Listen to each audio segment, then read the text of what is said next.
Welcome to another episode of Q It Up with the Q Brothers Redo. I'm John Quattrucci. I'm Ralph Quattrucci. What do you mean redo? Well, this is our new format, right? We talked about it last weekend, so this is our first episode of the new format. Yeah, we changed the title. So, Q It Up, because that Q is getting us in a lot of hot water. Could have been potentially. We were getting a lot of searches, but not who we want to search the site. So got a little weird. We're back to Q It Up with the Q Brothers. Now, the film we're bringing to you today is Kevin Smith's Dogma from 1999. I happen to be, as you can tell by my Silent Bob look here, I'm a big Kevin Smith fan. Well, some people might not even like Kevin Smith or Jay and Silent Bob, so that's why I had to say that. And I like most of his movies. Dogma was a weird one for me for several reasons. But today's special guest is from our Yippee-Ki-Yay Mother podcast, Debbie Murphy. So please give a big Q It Up welcome. She's an original mother. She's a mother podcaster. There she is. Yeah, look at her. Hi, Debbie guys. Murphy. Thanks for joining us on our first redo show, Deb. It is my pleasure Great to have you here. to be with the Q Brothers. Excellent. We like to deep dive into films a little bit. So, yeah, this is going to be a deeper dive than we do on Yippee-Ki-Yay. And we picked you first because we have actually had discussions around the film Dogma kind of off camera. So I wanted that to be the first one, and I wanted to bring you on because for a couple of reasons. One, you never know what you're going to say, which makes riveting video. But also, you're a very spiritual person. You're a very religious person, and this movie kind of deals with that. Some good, some bad, and I really wanted to get your thoughts on it. But for those who don't know, Dogma is about two fallen angels who are trying to get back under God's they find good a loophole. grace. They find a loophole to get back in. Right. And they're played by Ben Affleck and Matt Damon. And really, that's what the movie's about. And there's a journey along the way with a lot of religious figures. Alan Rickman's in it, who's very good. Selma Hayek, Linda I don't even know how to pronounce her last name. Linda Yeah, I don't think that's Ferrantino. Drew. We'll call Linda Drew. Ferrantino. Yeah, and Chris Rock. Easy for you to say. Jason Lee. Yeah, exactly. And obviously, Jay and Silent Bob, Jason Mewes, and the director, Kevin Smith. So I purposely did not watch the commentary, either the director or the actors, which I will watch, because I didn't want my opinion of it. I hadn't seen it in a long time. I didn't want my opinion of it to be skewed by their explanations for certain things. So the first thing I want to throw out to you, Debbie, is... and I'll ask Ralph too, just your initial thoughts of the movie. Now, to be fair, when this movie came out, the Catholic League absolutely destroyed it. Without seeing it. They hadn't seen it. Well, I don't mind you destroying a movie that you've seen, right? But don't condemn it without seeing it, which is exactly what they did. So there was a lot of heat when this movie came out, and Kevin Smith took a lot of heat for it. But I'd like to know from you, who is a very religious person, what's your initial thoughts about this particular film? You talking to me, John? He's definitely not talking to me. Okay, so well, you're very. I don't know, but when I first watched it, it was on YouTube because we couldn't find it anywhere, and we saw it in a little square at the bottom, and it had commercials on it. And initially when I first saw it, it was like the language and dogma, it just was very offensive to a person. You're thinking one way about angels, the Elohim, which is God's creation that live in heaven. So, but not to forget, there were some 1/3 kicked out of heaven. So that idea came afterwards, but initially when I saw it, it was very offensive, and I just dismissed it and said, no, I'm not watching this stinking movie. To my husband, we tried to watch it, and I couldn't watch it because it wasn't up on the list to watch it. It was just a suggestion by you, Ralph. Right. And so, but we were having a discussion about religion, and then we brought up Dogma. Yeah. And then I subsequently, Sean, and I was thinking about this and thinking about it, Dogma, and trying to get a handle on it.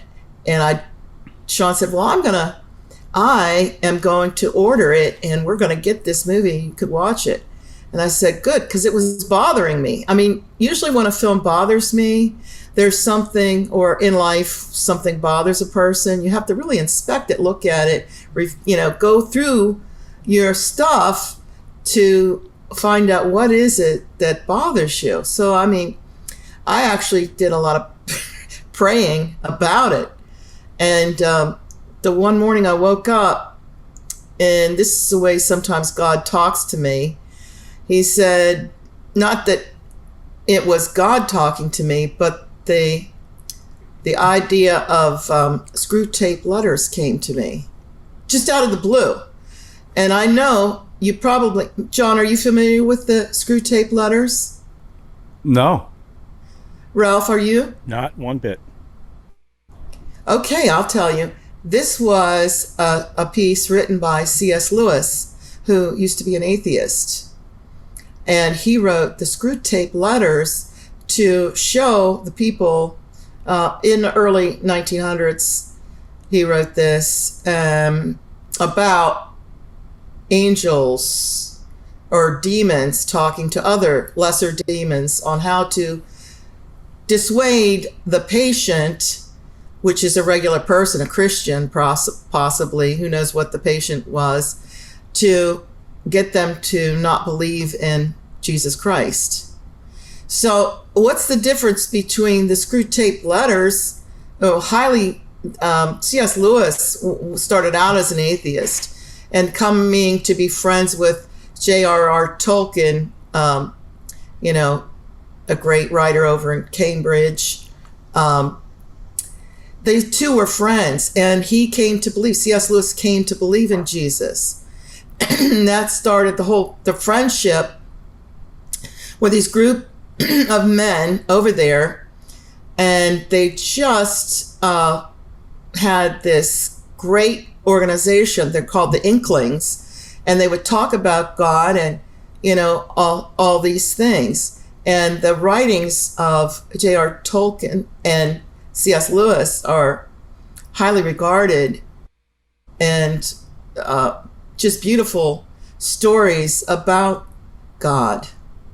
So, here they are, and I went down the rabbit trail with C.S. Lewis and find out about, how he came to believe in God. So in this Dogma, I have to take a second look at it and say, it's not so bad. The language, and when you think about the language, the biggest one, the F-bomb, as it were, it's not, that intrinsically doesn't mean it's evil, that word, because what it's about part of God's creation. When God created man and woman, he said all these things are good, but when he created woman and man, he said that was really good. And we all know that that's the F word. You know what I mean? I mean, to break it down, like a pastor will say... Kevin, but in fairness to Kevin Smith, the way Kevin Smith writes, that's how Kevin Smith writes all his movies. They're all like that. Yeah. They're all use that kind of language. He didn't temper it for this movie. So it's not something that was done specifically for this movie. It's just he does it in all his movies. All his dialogue sounds like that. That's how young people talk. I didn't grow up like that. I would have my mouth washed out. Talk like that too. With that, but I mean that aside, okay. So I'm trying to get to what you're. So are you saying? Have you seen it? You've seen it the second time. You said offline. Yes. You told me you watched it again for this, right? Okay. Yeah. So I've got notes. Okay. So and we only have a half an hour though. By the way. So okay, well, unless we get a deep dive. This is a deep dive. Let's That's do what's it. beautiful about this show. It's a all right, go ahead. It's a comedic fantasy not to be taken seriously. That's what Well, Kevin his disclaimer says. right at the beginning, didn't he lay out a disclaimer? And you open this. Yeah, he There's did. a thing in here.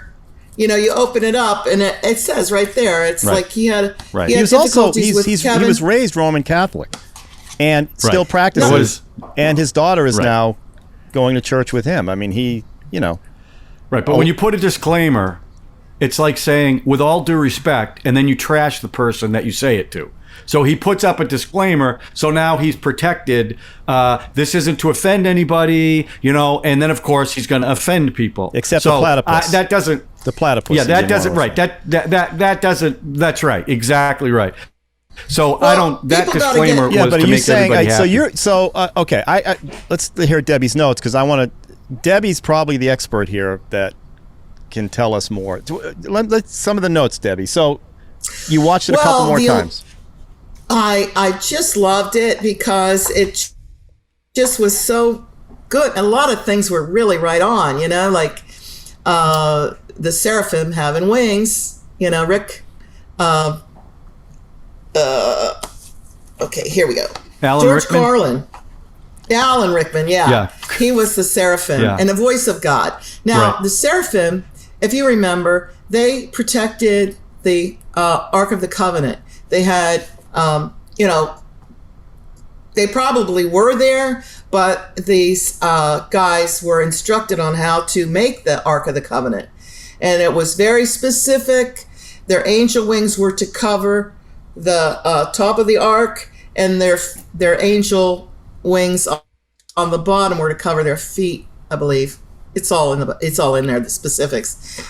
So this was so cool to see the Alan Rickman. He was calm. He was like cool. And the one thing, the touching thing he said, this whole movie was when he said he was lonely. God was shit. Yeah, God was lonely and likes to play skee ball. But had a good sense of humor. Funny.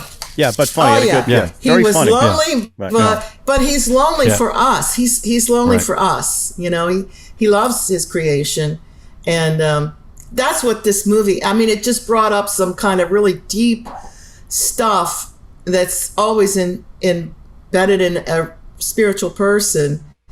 And the other, like the language, is superficial, but the meat of the stuff. Well, isn't it really all about good. faith and how you handle faith? The idea, I mean, It's, the big thing that came out of it is ideas or faith. I forget how they ended it.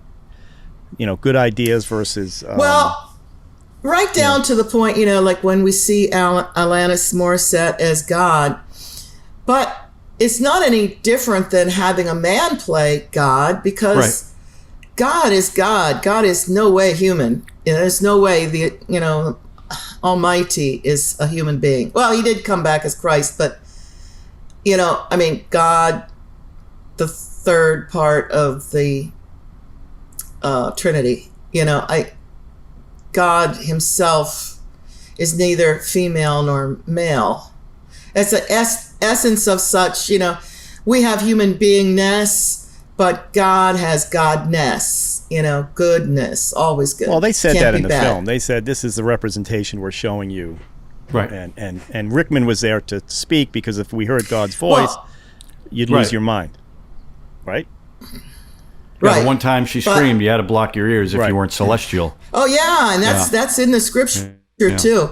If you were to see God, Moses saw him, but he had to have his backside, because he was so beautiful or awesome or godness, I actually felt like that last scene with Alanis Morissette was probably the most, what's the word I want to use?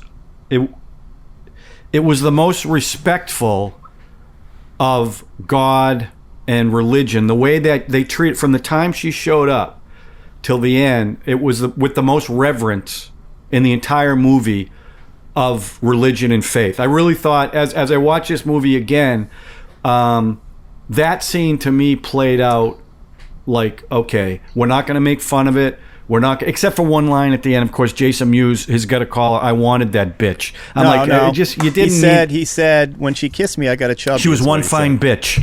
Okay, she was one fine bitch. That's a Kevin Smith film. But what I'm saying is, up until that. But wait a minute. You guys have both talked about the language, right? But I don't know. Language didn't bother me at all. Okay, but there's people are getting killed left and right in this film. Right.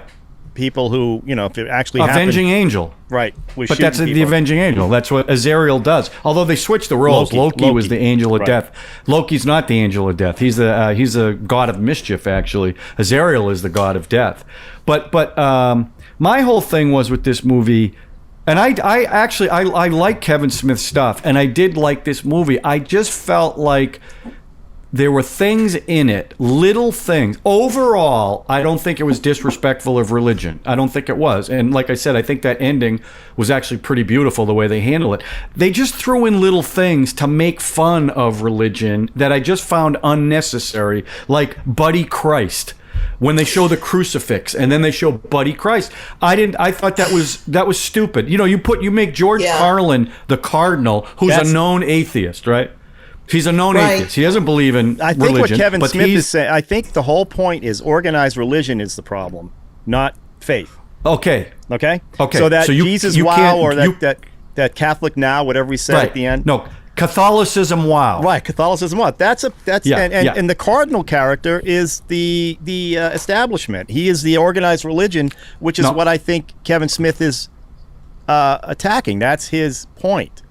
That it's organized religion that's screwing everything up. If you have faith, and it does, the ending is just quite, it's quite lovely, and you meet Alanis Morissette as God, and the woman ends up getting a baby. This is a little like the Da Vinci which was beautiful. Code. The Da Vinci Code had the same premise, which is just the last remaining descendant of Christ, right, of Jesus Christ, because Jesus Christ either married Mary Magdalene or had sisters and brothers that nobody talked about. It's all about how the Catholic Church, both this one and the Da Vinci Code, did the same thing, which is the Catholic Church doesn't want certain information to get out because people will be it'll mess up their heads if they realize that Jesus might have married Mary Magdalene or might have had a brother or sister. No way. He didn't marry Mary Magdalene. No way. I mean, there are theories that he did marry her. That is false theories. Okay, maybe. Absolutely, that's not true. He ascended into... I'm not disputing anything you're saying. I'm just saying that I don't think... Look, the one thing about religion is Catholicism is really the only one you can still make fun of and get away with it. Okay? Because it happens all the time. You see the takeoffs of Christ all the time. Comedians do it. Christ, pro-abortion, right? Oh, because that's so edgy. And I'm like, okay, fine, but go after Muhammad too. Go after the Muslim God, right? Go after them all. And that's why some of it was Chris Rock says that he uses the N-word, says he owes me $5, talking about God. No, Jesus. Jesus owed him $12. Okay, Jesus, whatever. Why? To me, that was unnecessary to prove your point. But again, overall, because I hadn't seen this movie in a long time, it wasn't nearly as anti-religion as I had originally remembered. It's not anti-religion. I just felt organized religion. Yeah, it's anti. Okay, which is a big part of religion. I don't know why you say. The religion in the Bible is very organized. It's all organized. Right. But don't you think some of the things that he was bringing up in this film, that the Bible was written by men? Whoever was the last person to write in the Bible, that's the information that's put in the Bible, and it's all written by men. And throughout history, women have always been the evil ones, the ones who tempted Adam, contraire. And that's limited. That's only limited to the Bible. That's limited to the Bible. That's not limited to just the Catholic religion. It doesn't matter what. Okay, it's limited to a lot of places. You're making it sound like this. No. You're making it sound like the Catholics have the. They're the only ones that did this. Throughout history. But Catholicism. I mean, you're sitting there. I think you're not defending Catholicism. You're just saying that you can't make fun of other religions, I guess. What I'm saying is it's easy to take shots at Catholicism, and they don't take shots at other religions the same way. And like someone said to me once, believing in God is like believing in Santa Claus. Okay, and that's for someone who believes in God, that's pretty offensive, right? Because you can roll your okay, but to me, brothers. It's here's about the thing. faith. You guys, yeah. And you're both from the same mom and dad. Yes. Right. And then one brother is a staunch Catholic, and one is a lapsed. Not a staunch Catholic, but I have faith, and I have certain beliefs, absolutely. But I can't say that I'm a practicing Catholic like I used to be. And Ralph, you are a self-acclaimed agnostic or an atheist? Atheist. I grew up Catholic. I went to Catholic school, and now I'm an atheist. I don't believe. Let me ask you one. Can I ask you a question? This is so weird because I've been praying for this podcast for a month now. Could you pray for more subscribers for us? Hey, speaking of praying, subscribe, hit the notification button, share. Okay, go ahead, Debbie. Perfect timing right there. Good segue. The thing is, Ralph, you brothers are so close in so many ways. And I just want to ask you something, Ralph, about my experience with this Dogma. Right. Why did I wake up in the morning? What was the impetus for me to wake up and have in my head, I didn't hear it, it was in my head, screw tape letters? I have no idea. Maybe watching the film allowed you to remember something. Triggered something in you. Yeah. Listen, I am not. I don't believe it was from me. I think you guys are starting to see things the way a spiritual person sees them and the way a non-spiritual person sees them. And a spiritual person does not look for the normal, ordinary experience. It's an extraordinary experience. So what happened to me just now in this month about the screw tape letters and then the actual really hating this film, Dogma, when I saw it, is like, oh God, it's gross. It's like from a 14-year-old mindset boy, True, Smith. And that's, I didn't see his other work, but it's, what was the other one? It's Clerks. He's got a ton of them. Oh, he's done Mallrats. Yeah. He's got a View Askew. It's a whole Sean series likes, of movies.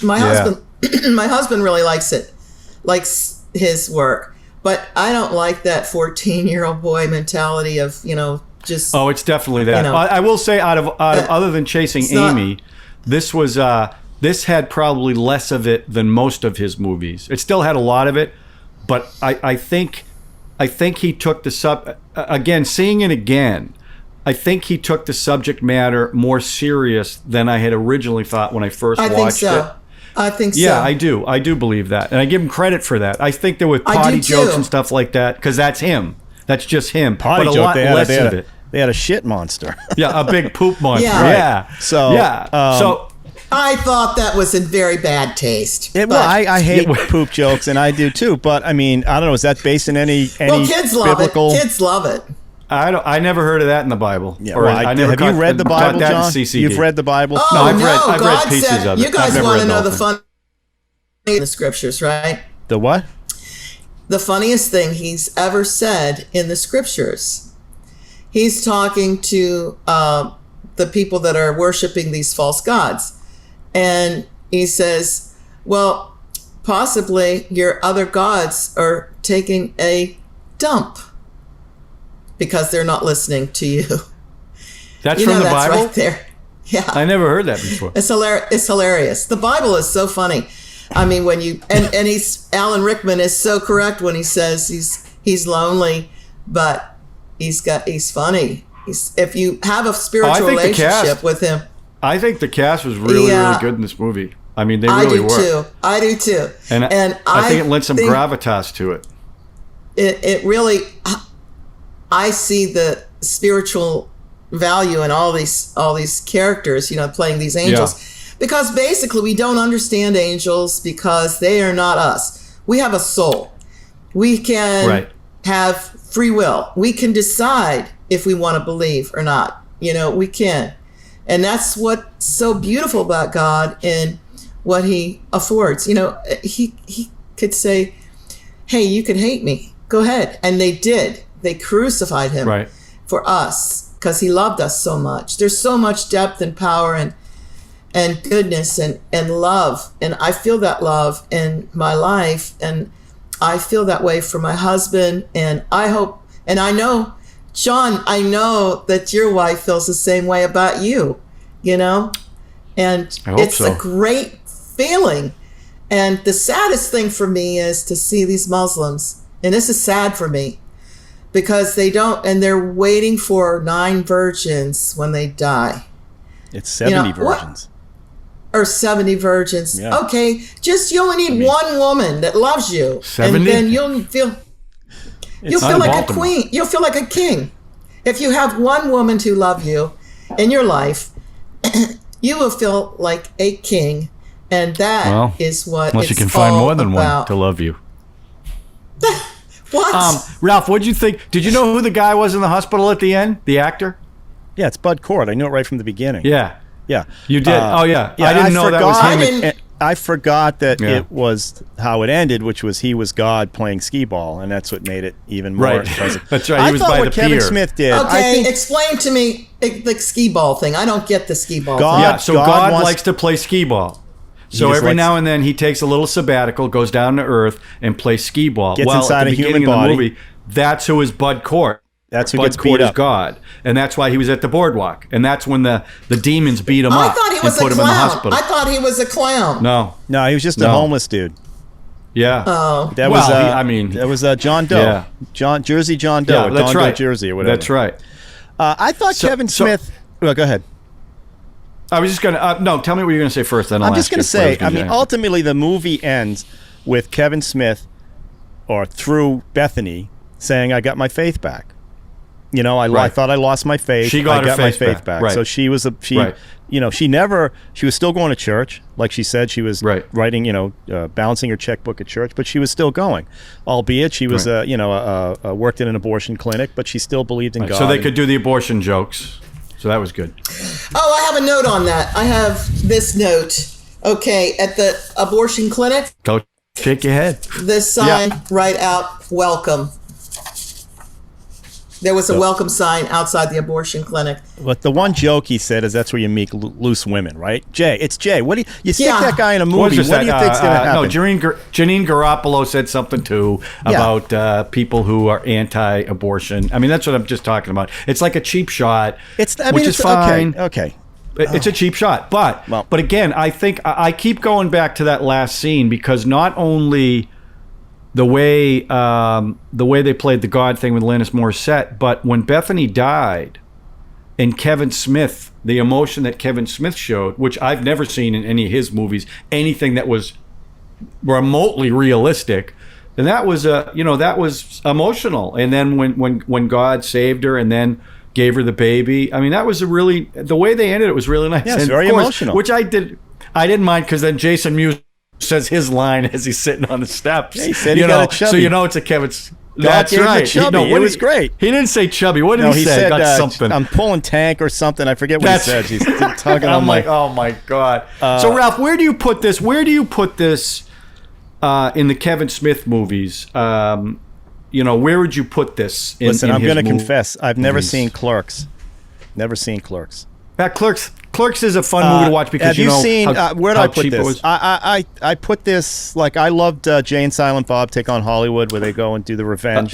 Strikes Back. Jason Mewes to me is just. I watched this film for Jason Mewes. I love the way he was acting with Linda Ferrantino.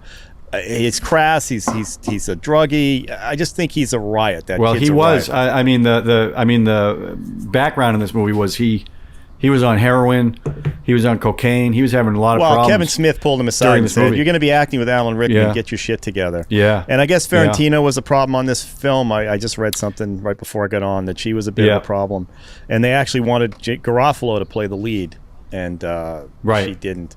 I thought she was very good. I thought she was good. I thought she was fantastic. Linda. I thought she was very good. Yeah.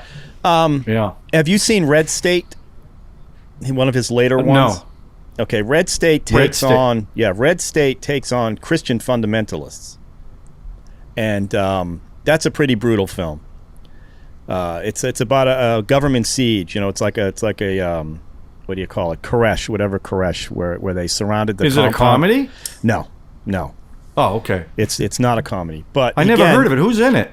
Um, Red Stick. I never heard of that. John Goodman is in there. The guy from he's in a lot of Tarantino films. He's an older actor. I can't think of his name right now. But it's a brutal film. I mean, pulls no punches at all. It's not one of his better ones, but it's definitely. But in that one, he's directly taking on Christian fundamentalists. This one, I felt like he was getting a lot of information out there for non-Bible readers like myself. Well, that's true. That's absolutely true. I am fascinated by religious stories. Like that's the Da Vinci Code. Whether that's all, I'm sure it's all BS.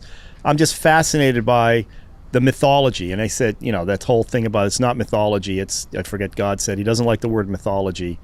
I'm just fascinated by stories that get written down like this and how different people approach these. And I thought Kevin Smith's take on it was pretty accessible.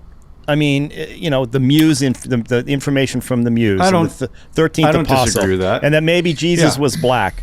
And yeah, he makes a joke about it because when Linda Ferrantino finds out she's a direct, Jason Mewes is like, well, is that she's black? She's got some, So yeah, he's taken some, comedic shots, but the information he's laying out is based in biblical information. And I don't dispute that. And like I said, I don't think it was anti-religion as I thought. I just thought there was some cheap shots that weren't necessary. It's a Kevin Smith movie, like you said. I mean, no. Kevin Smith movie is F this, F that, potty jokes. That's one thing. But again, there wasn't a lot of it, okay? The fact that she worked in an abortion clinic is... Well, that was, of course. But that was also to, that's a whole faith thing, right? She still goes to church while she's working there. So that's the contrast of ideas. Well, it's also, I think, the filmmaker letting us know what his really? feelings You think? are. Yeah, I think. Yeah, of course. Of course. But I'm sorry, Debbie, what were you going to say? I didn't mean to cut you off there. You were going to say something.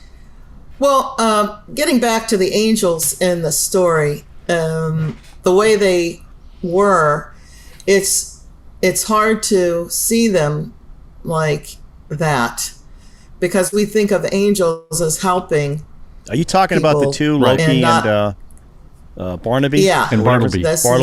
Bartleby. And they're Bartleby. The way they think, and I don't know that they have thinking the way we do. They don't. Angels don't think as much as I think we do because we have free will. How can I gotta jump in? I mean, are you? How can I say that? I don't know. Yeah, are you basing your angel information on what you've seen in movies? How do you know how an angel thinks? That's the whole point. Because in one movie, bells ring and angels get their wings, right? I mean, how do we know what angels? Exactly. You better not be taking a shot at It's a Wonderful Life, Ralph. I'm not taking a shot. Accept that. You watch a movie like Legion. Have you ever seen Legion? Oh yeah, Paul Bettany. Yeah, where all the angels come down, and again, I think it's the same two angels that started this one. I think those two that ultimately in Legion are fighting. I think it's the same guys that Ben Affleck. Michael with John Travolta. Right. So I don't know how you know what an angel. How you know angels are not like us is because they're total different beings. It's like a blade of grass and a human being. It's not comparable. So I don't judge the angels. God created them. We're told about them, what their functions are. Gabriel is an angel, a messenger that came to Mary and told her she was going to be carrying God's son. And also at the time of he came out to the shepherds, the host, the whole Elohim, all of them were there, not the fallen ones. I don't know. I can imagine them be at the celebration of when Christ was born, but they were seen by the people and the shepherds, and lots of witnesses saw Christ after his resurrection in the towns, the Pentecost, 50 days after. But didn't you think the way they played that at the end with Ben Affleck's character, he wanted to go through the arches, and if he did, everything would cease to exist, right? That was his goal. Yeah. But as soon as he saw God, the look on his face, the love for God, right? He knew what was Yeah. going to happen, but he still hugged her, and you could see the look on his face. I thought that played really, really well based on everything that just happened. Ben Affleck right there at that point really portrayed that, if that were the case. But I don't think that God, these angels, who knows what they're thinking or what happened there. It's just described, and we can do a film about it, and God bless you, because it's all conjecture. Exactly. Well, yeah, and so is right. His vision of angels is his. I mean, he switched them all around. That's his vision, right? But let me ask you guys a question. That the other information that got laid out in the film, and the same thing happened in. I keep bringing up Da Vinci Code because it's the same idea. The information about Jesus might have had brothers and sisters, because Mary and Joseph might have been married. James was his brother. What's that? James was his brother. James in the Bible was his brother, his stepbrother. His father was God, and his mother was Mary. James's mother was Mary. Okay, but did Mary have other children? Yes. Okay, so. But Jesus did not father any children. Okay, that may be that's I guess that's a possibility, right? And what about the 13 or the 12 years missing? 12 years. Yeah, that they just Jesus skipped. was doing stuff. He was. You mean That's when he was went out to the 13? When desert. he was found in the I synagogue. thought that was funny. No, that line. All those years, we know that he had his bar mitzvah, right? And of course he was that's a big deal there. And he was at the temple, and then he later on, when he started the first miracle that he did was the Cana, the turning the water into wine. Right. A lot of people were at that wedding. That was a good joke, too. A lot of people had that good wine. She could turn water into wine. I don't know. So Debbie, let's get back to the film, because I can't. It's just, I'm scratching my head because it's just so much information. Well, Debbie, let me just ask you point blank. Yeah. You weren't offended. You were not offended by the movie. There was probably some things in it that you might have found a little offensive. Initially, but I was. Overall, it was. Yeah.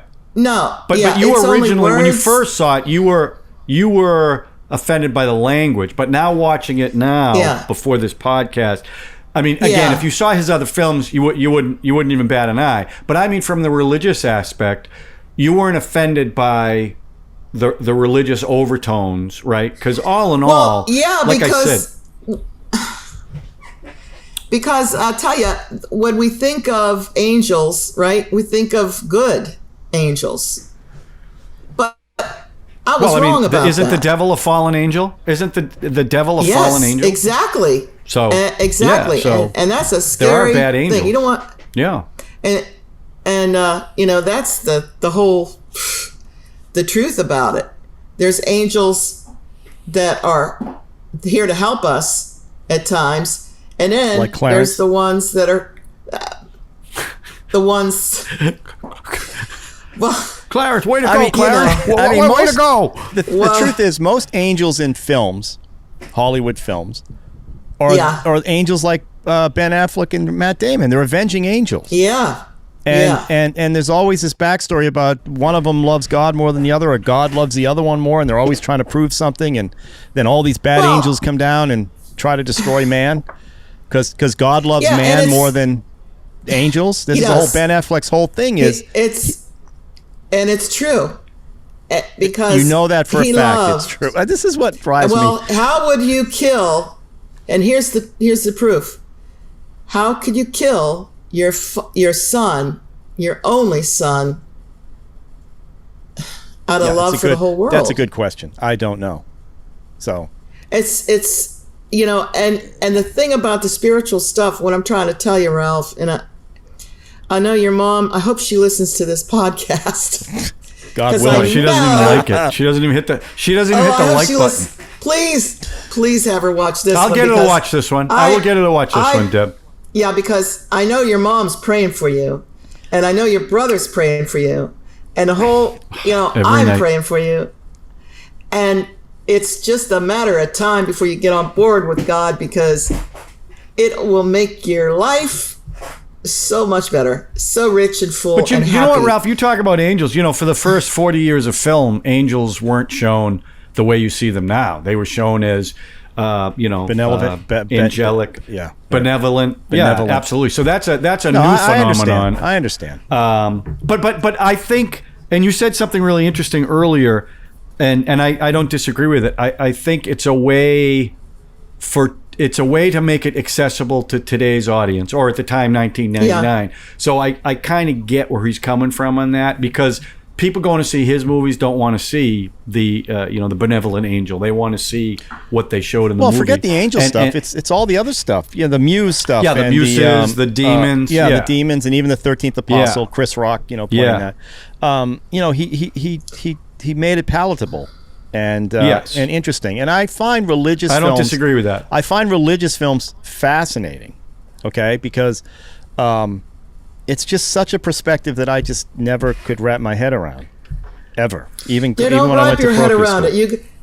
You got to get why it's fake. I don't really need to, but I appreciate anybody that wants to pray for me. That's fine. I don't have a problem with that.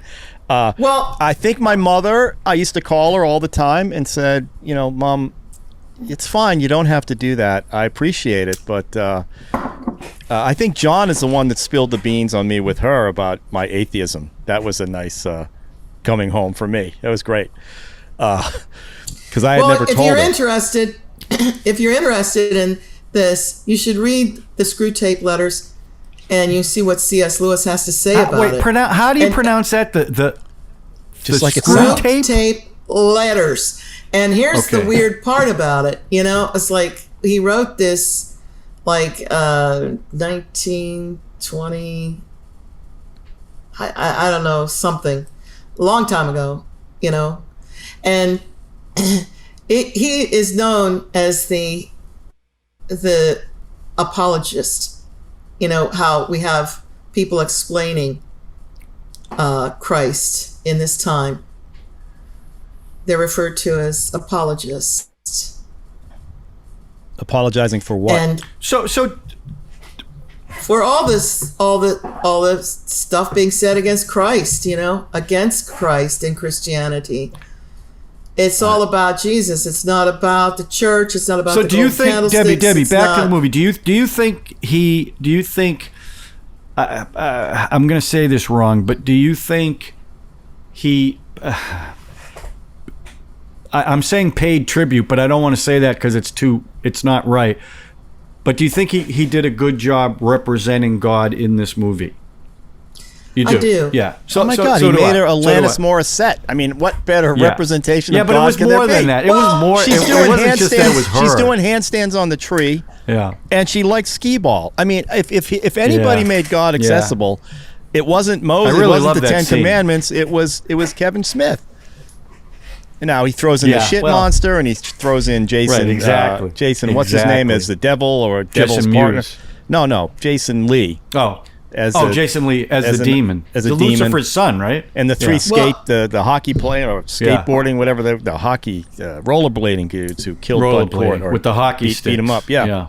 Well, I think Kevin Smith. Like I said, he's a practicing Roman Catholic still to this day. I would love to talk to Kevin Smith. Oh my gosh, if we can get Kevin to come in here. I think he might come on the podcast. He could. He's probably more religious now. He had a massive heart attack a while back. Yeah, and he's changed his whole life after that. Yeah. So all right, Deb. Well, listen. Would you give this a up or down? I don't get it. What is that? Is that how we're doing? I'm praying. I think it's. I think it's a good film because it makes you think. You know what? It's troubling, and it's good. It's good to be troubled in your life to get you to think about the most important thing about life, and that's death. And I think movies that make you think are good movies too. I might not have liked everything about it, but again, and I know I keep saying it. I didn't even show the poster. Hang on, let's show the poster real quick, because the tagline on the poster is "Faith is a funny thing." Right there, it is, right on the poster. Yeah. Faith is a funny thing. And to me, that's what this whole film was about. It was about her regaining her faith. The whole idea that when you're a child, I like the analogy that when you're a child, your glass is really small, so it's easy to be have faith. But as you get older, the glass gets bigger because life experiences and stuff make the glass bigger. Absolutely. So the faith becomes less, and you have to keep pouring it in. And I just never. When you're pouring that glass in, here's another analogy. You have a glass, and you keep filling it. It's just going to spill out. Nothing gets absorbed. Sometimes you need to empty yourself out and just grasp for that faith and believe, and just ask for a supernatural experience with the Almighty, and just open yourself truly and try that. And it's amazing what the relationship, how you live, how Sean and I live is just so exciting. You never know what God's going to do that very day, and you could talk to him and he'll talk to you. And that's what's fun about life in the spiritual. And then when you're married to that person who is like-minded, you have a three-way conversation, and that's really awesome. And that's when it gets real. Okay. That's when it's all right. It's awesome. You sound like Kevin Smith, right? You got me a little nervous there when you said three-way. I didn't know where you were going with that. Okay, Jason Mewes. By the way, Dogma is a set of principles laid down by authority. That's the definition of dogma. My other thing I liked about this movie was all the John Hughes references. Does he hate John Hughes or like John Hughes? I can't figure that one out. I think that was a tribute to John Hughes. Although the women don't look like that. Well, but the Muse says that Home Alone was a shitty movie. It's the one she missed. She was good. I like Selma Hayek. And then, just so you know, he owns a comic book shop in New Jersey. Kevin, I don't know if he still does. The Secret Stash. And that statue you're talking about, the Jesus Wow, it's their biggest selling thing. I know. Yeah, of course it is. Why do you think it is? Because people are religious? Because it's mocking.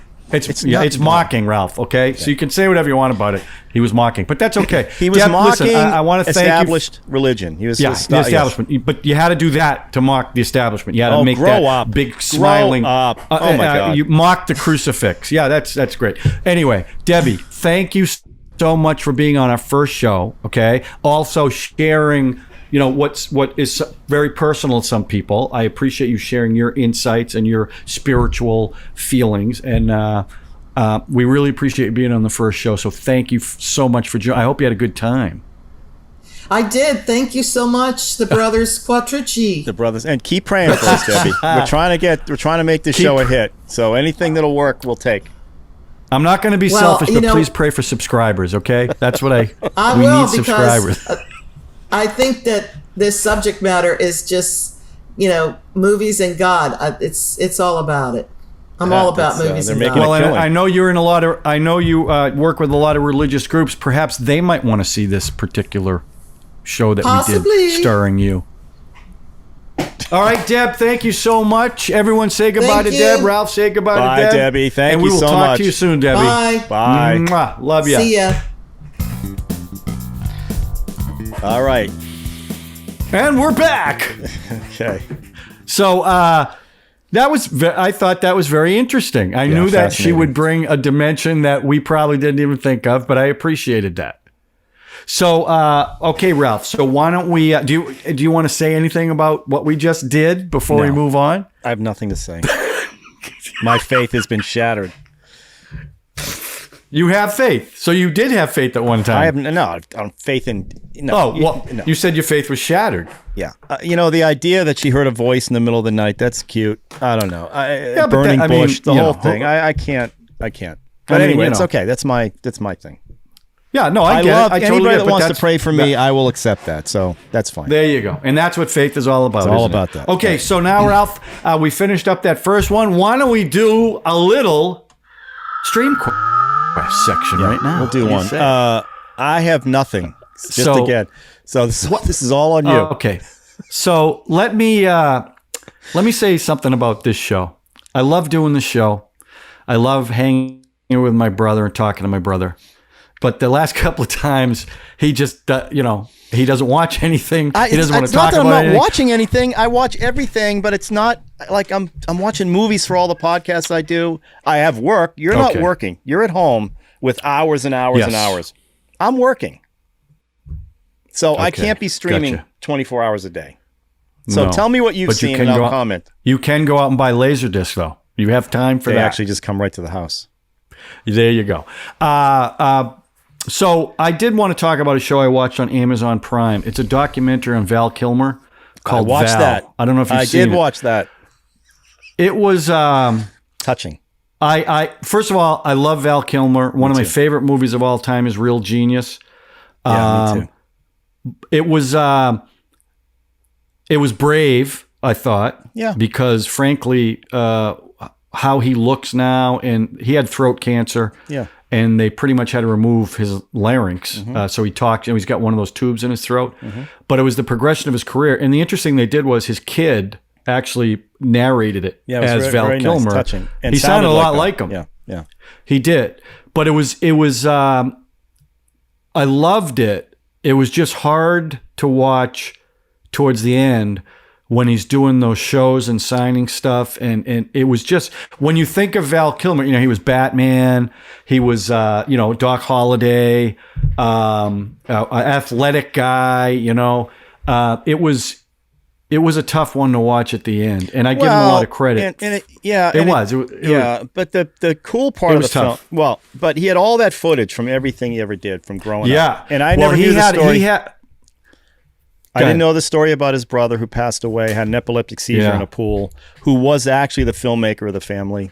As a matter of fact, a lot of his artwork is in some of the movies, like even in Real Genius. That's right. His artwork it was in the dorm room in Real Genius. Yes, and to see him get old, he's also getting older on top of the throat cancer, so he's got that, and he's not been in a lot of movies because of the throat cancer. He's on all kinds of medication. Yeah, it's tough. He actually did. He did Maverick. He's in Maverick, the Top Gun sequel, right? Which was filmed, I think, 3 years ago. So they've got footage of him because he's all bloated and everything from all the medication. Yeah, but his spirit is still there. The dude has still got listen, the fact that he did this energy shows that his spirit is there. It's amazing. But the thing about Val Kilmer was in the early 80s, he had a video camera. Yeah. When no one had video cameras, and he used to videotape everything. So you see Val Kilmer in acting school, Top Gun, they're all in their trailers talking about it. It was really, really interesting. And he's got tons and tons of footage. They spend a lot of time on Tombstone, which I really liked. Yeah. What were you going to say? I was going to say, the fascinating thing is normally these films come out after somebody dies. And because you see beautiful Val, like there's even a clip where he's doing the behind the scenes or whatever with that James, what's his name, the actor studio thing. And he just looks like James Lipton. Right. Yeah. And it's a brave thing to do, to put this thing out while you're still alive, and to look kind of pitiful at those conventions where people are waiting in line to have him sign that. What's the one line he has to do? I'll always be your wingman. He had to sign that 8,000 times. Yeah. I'll always be your wingman, right? That's his thing. Yeah. And probably I'm your Huckleberry. He probably has to sign that. Yeah. Well, that one event he went to was a Tombstone. They were showing Tombstone outside. That looked great. And he was in there signing posters. And at one point he had to leave because he couldn't breathe. He was getting sick. Yeah, it was sad. But to see how beautiful he was and then how tough he is now, it's pretty brave to show that, to your point, before you pass away. Yeah. And I give him a lot of credit, but it's the end of it's kind of tough, but I can't recommend it strongly enough, especially if you're any kind of Val Kilmer fan. I think you'll really enjoy it. So I did stream that. Yeah, there you go. See, so you did find time to stream that. Now, the other thing is, have you seen recently they're doing AI stuff? He's getting his voice back. Like they're doing something to simulate his voice. No, I didn't. Where'd you see that? I read some articles. I've read headlines. I haven't dived into the articles, but some AI tech is getting his voice back somehow. Because he can't talk unless he covers the right. Well, my old boss had cover. that. Fritz Rowland had that, and he did. I've been around that for a long time. So I'm used to somebody doing it. I was surprised to see him in a pool, because if that stuff goes down, you're done. If water gets in, right, you're drowning. Well, our grandfather had that too. So and Val, like I said, yes, the ending was sort of because he's doing these things, but he still shows some vim and vigor, and it's just good to see. No, but the contrast between the first three quarters and then what they show at the end, it happened pretty quickly too. Yeah, and I just love the scenes from Top Secret, Yeah. His approach to that film. He's Well, been the around. whole Dr. Moreau stuff when he went after Frankenheimer. Yeah, well, they're saying that this was kind of sugar-coated, that Val had a lot of reputation for just being a pain in the ass on the set. Oh, no, there's a great documentary on the original director of that film who ended You're talking up... about the Island of Dr. Moreau? Yeah. Yeah. And he snuck in and became one of the Beastmen. I read that. I know undercover. that. Well, the documentary is incredible, and no one is spared from it. The behavior on that set, and the whole reason why Val Kilmer wanted to do it was Brando, Right. and Brando was the biggest idiot in the world on that. Yeah. It's great. I wish I could remember the name of it, but that's one you definitely want to watch. Yeah. But it doesn't paint him very well. But anyway, I really, really enjoyed it, and I really recommend it. So Yeah, I agree. So we haven't figured out who's going to be next, Ralph. So Be a big we'll have surprise. to have We'll have a discussion in the green room, Right. and then we'll pick a movie and throw it up there. But we're going to do it in 2 weeks, so we're going to alternate every week. We don't have to give the week. so, Nobody knows. For anybody knows, we Well, can they be do doing, because we put these up relatively quickly. Yeah, but we could and be they're doing current 3 in a row. events. Nobody has to know inside baseball how we do this. So just Okay. keep it a mystery. You've never Let's mentioned have doing some- 3 in a let's row, have- but that would be great. Let's have some faith that these will get out when they need to get out. Okay? Now you're mocking religion again. There you go. I am. If anything needs to be mocked, it's the religion. I mean, come on. By the way, since we are in a current dilemma out there in the Middle East, we certainly hope everybody gets out of there safely. And I am praying for all of you out there. So Okay. I just want to bring that up. I can't ignore it. Get home safely. Okay. Ditto. Ditto. All right, Ralphie, great job for our first redo. I'm super excited. I hope this gets you excited about going in the future with Q It Up with the Q Brothers. What do you think, huh? Oh, I'm in. I mean, I guess I have to be. But All right. Well, then, folks, you see the kind of energy we got going here? If you subscribe, you hit the notification button, you share this, right? yeah, leave some comments. Share the energy. Make fun of us. Share, whatever. yeah, leave comments. We love comments. If you want to be a guest on our show and bring a movie, we're only going to have 3 of us. It's not going to be more than 3, so it's going to be a deep dive. We would welcome that. We know we have, a fan out there. So, Couple. so God keep willing. it up. All right, Ralphie. Okay. God willing. All right, we'll talk to you next time, All right. everyone. We'll talk to you soon. See you soon. Bye. Well, you got to have faith, the faith. You got to have faith, the faith. Baby. Jesus Christ.